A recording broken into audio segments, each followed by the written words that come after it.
Estadioaren eraberritze integralak ostalaritza eta jatetxe instalazioak eta zerbitzu ere hartzen ditu barne. Kirola, nutrizioa eta isialdia uztartuko dituen gune gastronomiko berria sortzea da helburua, esperientzia berria eskaintzeko abonatu guztiei. Zerbitzu berria ekainaren hasieran aurkeztu zen Summer Highan.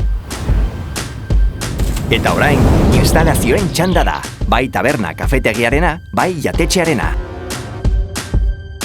Urriaren 6an ekingo zaie lanei, eta datorren urteko udaberriaren hasierara arte iraungo dute.